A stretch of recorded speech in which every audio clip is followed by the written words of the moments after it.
পূবালী ব্যাংকে ক্ষমতার লড়াই ও অনিয়মের মহোৎসব। একটি নিউজ রিপোর্টে বলা হচ্ছে যে পরিচালনা পর্ষদে দীর্ঘদিন ক্ষমতার লড়াই, আদালতের রায় ও নিয়ন্ত্রক সংস্থার নির্দেশনা উপেক্ষা করে অপরিবর্তিত পর্ষদ কাঠামো এবং বৈদেশিক মুদ্রা ও ঋণ বিতরণে একের পর এক অনিয়ম শেয়ারবাজারে তালিকাভুক্ত দেশের অন্যতম প্রাচীর বেসরকারি প্রতিষ্ঠান পূবালী ব্যাংকের সুশাসনকে গভীর প্রশ্নের মুখে ফেলেছে। বিভিন্ন নথি নির্ভর তদন্তে গুরুতর অসদাচরণের প্রমাণ পাওয়া গেলেও কার্যকর শাস্তিমূলক ব্যবস্থার অভাব এবং পর্ষদ পর্যায়ে ক্ষমতার ভারসাম্যের ঘাটতি ব্যাংকটিকে একটি কাঠামোগত সংকটের দিকে ঠেলে দিয়েছে।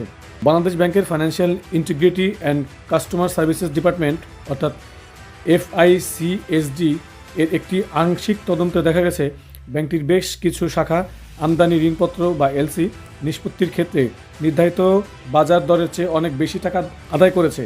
নিয়ম অনুযায়ী এই অতিরিক্ত অর্থ ব্যাংকের নিজস্ব আয়ের খাতে জমা হওয়ার কথা থাকলেও ব্যাংকিং আইন ও বৈদেশিক মুদ্রা নিয়ন্ত্রণ নীতিমালা লঙ্ঘন করে সেই অর্থ সরাসরি অন্য নির্দিষ্ট কিছু গ্রাহকের অ্যাকাউন্টে হস্তান্তর করা হয়েছে।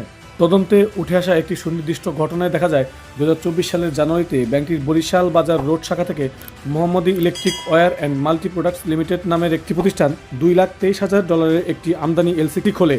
LC দায় নিষ্পত্তির সময় ব্যাংকটি ওই ব্যাংকের গ্রাহকের কাছ থেকে ডলারের প্রচলিত বাজার দরের চেয়ে প্রতি ডলারে প্রায় 6.5 টাকা বেশি আদায় করে। এর ফলে সংগৃহীত প্রায় 14,50,000 টাকা অতিরিক্ত অর্থ ব্যাংকের কোষাগারে জমা না করে ওই দিনই মতিঝিল কর্পোরেট শাখার গ্রাহক রিফাত গার্মেন্টস লিমিটেড এর অ্যাকাউন্টে জমা করে দেওয়া হয়। উল্লেখ্য যে রিফাত গার্মেন্টস হলো হামিম গ্রুপের একটি অঙ্গ প্রতিষ্ঠান এবং ওই গ্রুপের প্রতিনিধি আব্দুর রাজাক মণ্ডল পূবালী ব্যাংকের পরিচালনা পর্ষদের একজন পরিচালক হিসেবে দায়িত্বরত আছেন। জালিয়াতির এই একই চিত্র পাওয়া গেছে ব্যাংকটির সিলেট শাখাতেও, যেখানে মেসার্স হাসান অ্যান্ড ব্রাদার্সের 4টি আমদানি LCর বিপরীতে আদায় করা অতিরিক্ত 8,80,000 টাকা একইভাবে রিফাত গার্মেন্টসের চলতি অ্যাকাউন্টে জমা করা হয়েছে।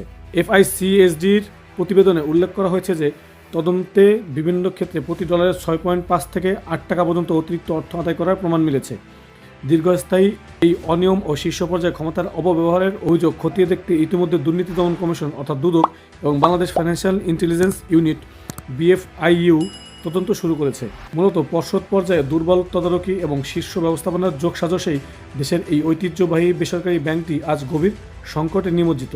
তো ভিউয়ার্স, আমরা যেটা দেখছিলাম এতক্ষণ সেটা হচ্ছে পূবালী ব্যাংকের একটি নিউজ, যেখানে বলা হচ্ছে যে পূবালী ব্যাংকের কয়েকটি শাখা থেকে বিভিন্ন গ্রাহকের কাছ থেকে LC খোলার বিপরীতে তারা ডলারের বাজার মূল্যের চেয়ে অতিরিক্ত দামে ডলার বিক্রি করেছে এবং সেই অতিরিক্ত টাকা তারা বিভিন্ন জালিয়াতির মাধ্যমে বিভিন্ন গ্রাহকদের অ্যাকাউন্টে জমা করে ওই টাকাটা তারা ব্যক্তিগতভাবে নিয়ে নিচ্ছে এবং যেখানে জড়িত রয়েছে পূবালী ব্যাংকের উচ্চপদস্থ কর্মকর্তারাও।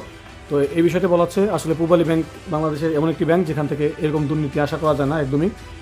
তো যাই হোক, বাংলাদেশে এখন ব্যাংকিং খাতে খুবই বাজে অবস্থা চলছে, তার মধ্যে থেকে অনেক ব্যাংকই দুর্বল অবস্থা থেকে একটু একটু ঘুরে দাঁড়াচ্ছে এবং পূবালী ব্যাংকের এই যে ঘটনা ঘটেছে এটা আসলেই একটা অনিয়মের মহোৎসব চলছে। তো আমরা আশা করি এই ঘটনার খুব দ্রুত সমাধান হবে, আইনগত ব্যবস্থা নেওয়া হবে এবং এভাবেই বাংলাদেশের ব্যাংকিং খাত দ্রুত সুস্থ হয়ে উঠুক এবং চলুক স্বাভাবিক পর্যায়ে।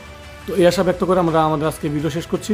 নিউজটি ভালো লাগলে অবশ্যই একটি লাইক দেবেন, ফ্রেন্ডদের সাথে শেয়ার করবেন এবং এই ধরনের নিউজ ভিডিও এবং যে কোনো ধরনের মোবাইল ব্যাংকিং টিউটোরিয়াল পেতে অবশ্যই আমাদের চ্যানেলটি সাবস্ক্রাইব করে রাখুন। তো আজকের আয়োজনে পর্যন্তই, দেখা হচ্ছে নেক্সট ভিডিওতে। Till then take care self, আল্লাহ হাফেজ।